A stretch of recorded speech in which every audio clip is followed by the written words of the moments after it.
안녕하세요. 코알라 책방에서 인사드립니다. 오늘은 2016년도 현대문학상 수상집 대상작인 김채원님의 베를린 필을 소개해드릴까 해요. 네, 맞습니다. 지난해에 작가님의 언니인 고 김지원님의 작품을 소개해드렸었죠. 네, 이 두 분은 자매시고요. 부모님 또한 유명한 문학가시죠. 한 가문에서 문인 한 명 배출하기도 어려운데 정말 대단하신 것 같아요. 그럼 작품 속으로 들어가 보겠습니다. 젊은 어느 날 들었던 꼭 다시 들어보고 싶은 연주곡이 있다. 베토벤의 심포니 3번 영웅, 그 곡의 한 부분이다. 내가 잘못 기억하고 있나? 아예 없는 것인가 체념했는데 어느 날 듣게 되었다. 내가 기억하는 것이 이 세상에 있었다는 그 자체만으로 내가 버려지지 않았다라고까지 생각되었다. 큰 기쁨이었다. 나는 지금 광화문 어느 커피숍 창가에 앉아 그때의 기쁨을 되새겨보고 있다. 그 일을 되새기는 것은 바로 옆 세종문화회관홀에서 베를린 필의 연주가 있고 아이가 구경하러 갔기 때문이다. 그것이 빌미가 되어 영혼 심포니를 들었을 때의 기쁨을 다시 생각해낸 모양이다. 마침 창가에 자리 하나가 났는데 이순신 장군의 동상이 잘 내다보이는 곳이다. 유리벽을 앞에 하고 앉은 이 자리는 호랑과 관계없이 혼자만의 자리 같다. 나는 장군의 눈을 통해 시청 앞까지 트여있는 전경을 그려본다. 월드컵 때의 열기, 각종 시위, 축제, 오늘 이 광장을 밀도 있게 압축하는 장군의 동상을 느낀다.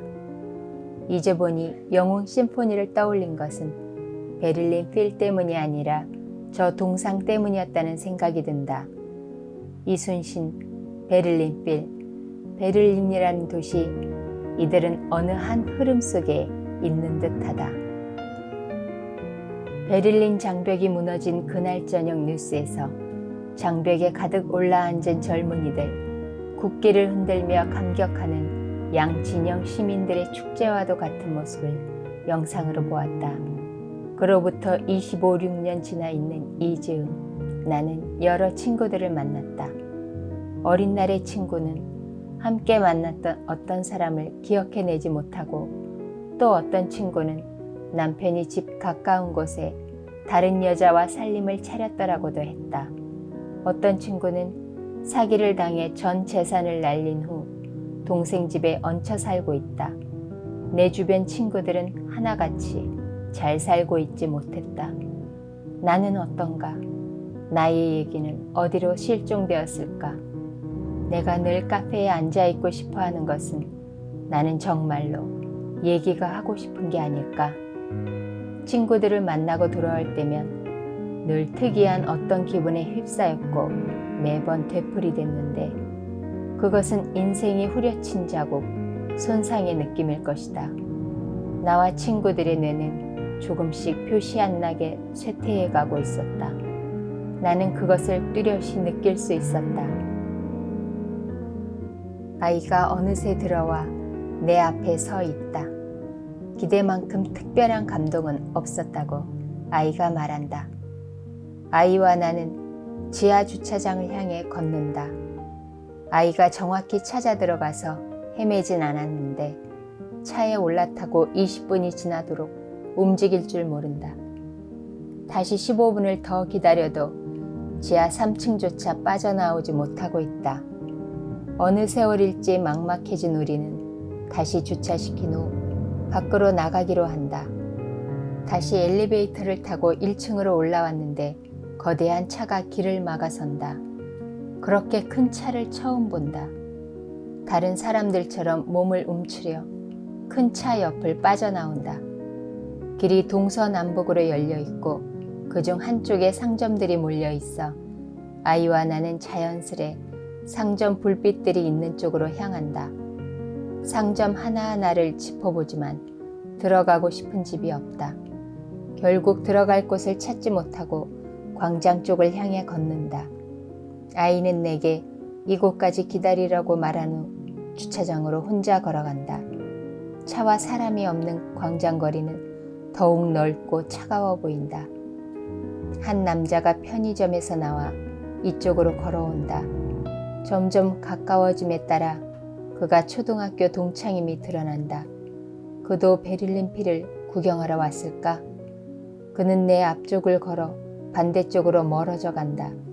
그의 등 뒤에서 4.19 때 넘어왔다던 그의 아버지 환영이 어른거린다. 저기에 막아선 큰 차 보셨어요? 나는 그의 등 뒤에 대고 말하지만 실제 소리를 내지는 않는다.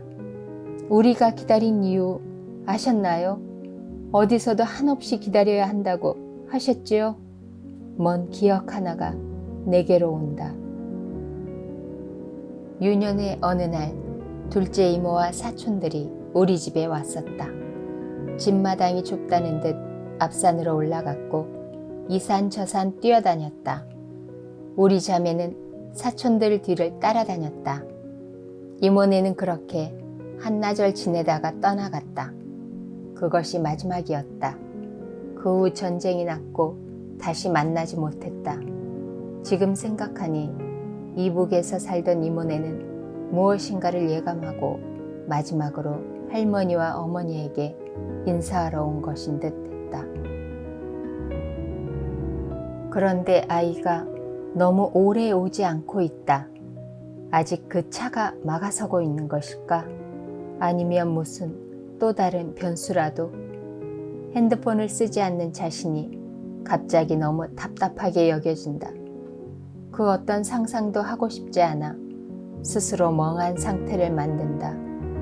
나와 친구들의 머리가 모두 비스시 쇠퇴한 것을. 점점 걷잡을 수 없는 무엇인가가 밀려온다. 사촌들은 얼마만한 실망감을 안고 엎어지듯 구르듯 살아왔을까. 뉴스에서 본 그들의 철의 장마가는 얼마나 끔찍하던가.